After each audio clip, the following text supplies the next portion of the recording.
श्री रघुनाथ हनुमान जी को पुत्र कह रहे, मेरा पुत्र, और मन से माना है। इसीलिए ऐसा कहा जाता है कि अयोध्या में श्री रघुनाथ ने श्री हनुमान जी को ही अपने बाद राज आसन पर बिठाया। लव और कुश हमारे पुत्र हैं, और सबसे पहला पुत्र तो श्री हनुमान है। इसलिए हनुमान गढ़ी में जाकर दर्शन कीजिए, तो श्री हनुमान जी विराजे और श्री सीताराम जी पीछे खड़े हैं। एक ही स्थान है, वो तो सब खड़े, और हनुमान जी के ऊपर छत्र लग रहा है, गदा रखी है, पुत्र की तरह शासन। मानसिक रूप से दीक्षा दे तो मेरा पुत्र।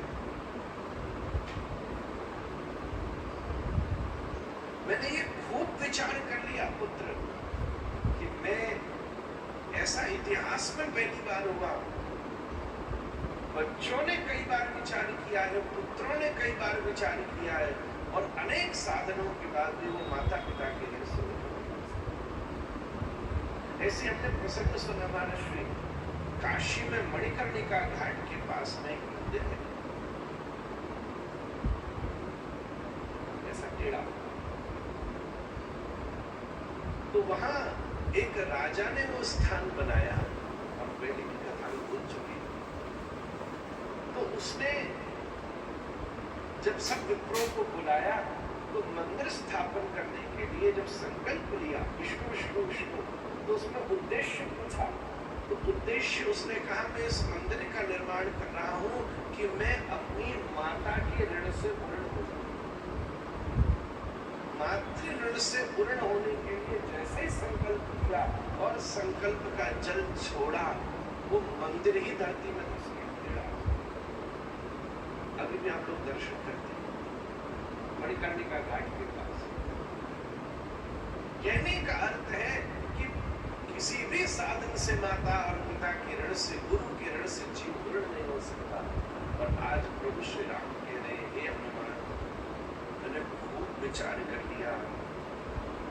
सुनु सुत तेहि पुरिन में नाही, देखियो कर विचार मन मान। विचार करके मैं ये कह रहा हूं, राम कह रहे,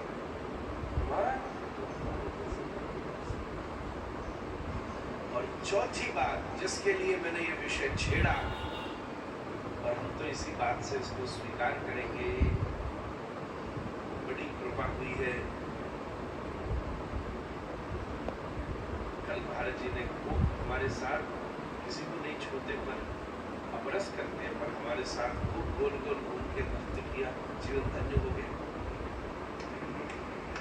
हम तो संकोच कर रहे थे, क्योंकि अपरस का अभ्यास है, राधा रमण जी की सेवा में खूब अपरस सिद्ध होता है।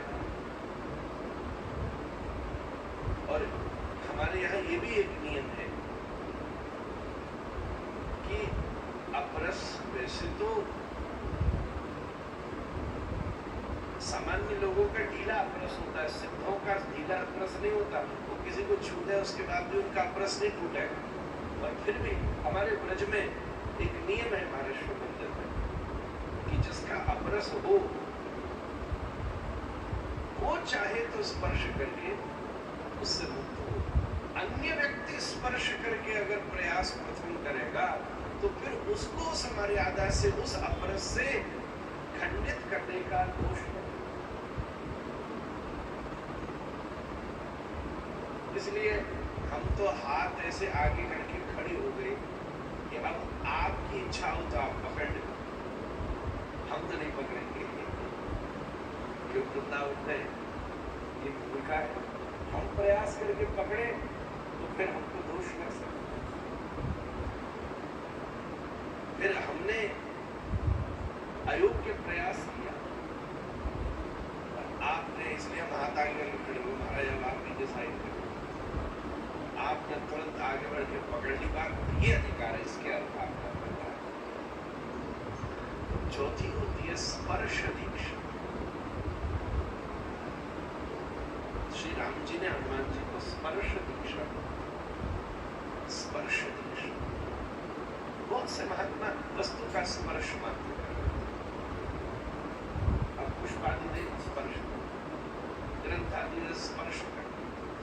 स्पर्श से वस्तु सिद्ध होती है।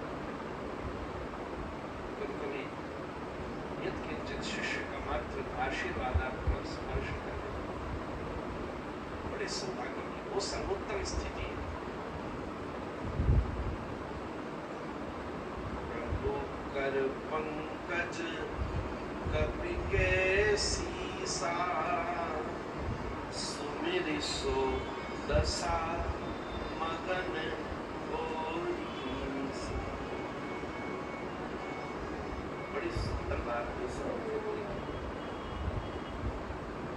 श्री प्रभु हनुमान जी के सिर के ऊपर अपना कर कमल रख देते हैं। प्रभु कर पंकज कपि के सीसा, अपने कर पंकज कर कुंडली को हनुमान जी के मस्तक पर रख देते, शीश को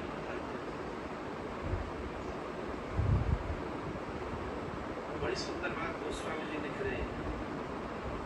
पिछले 4 दीक्षाओं में ऐसा नहीं कहा जो इसमें कहा।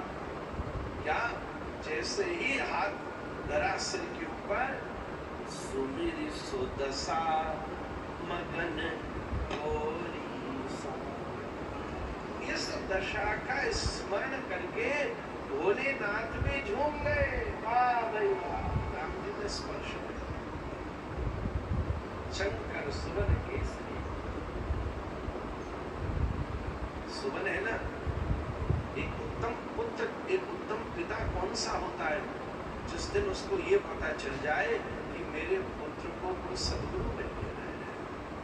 आज के समय बड़ी बात है, आज के समय बहुत बड़ी बात है। नहीं तो आजकल तो ऐसे लोग भी हो गए कि बालक भोजन करने आए तो चिंता हो जाती, क्या करना है। पर मुझे यहाँ देखकर इतना आनंद हो रहा है। ऐसे ऐसे वेदाचार्य चारों वेद व्यासपीठ के चारों तरफ उपस्थित हैं, उन्हीं के सानिध्य में चर्चा हो रही है। बहुत बड़ी बात है। जैसे एक माता पिता का दायित्व है कि वो संतति को आर्थिक ज्ञान देते हैं, व्यवहारिक ज्ञान देते हैं, तदनुसार ही धार्मिक ज्ञान किसी सद्गुरु ये भी आवश्यक है। जैसे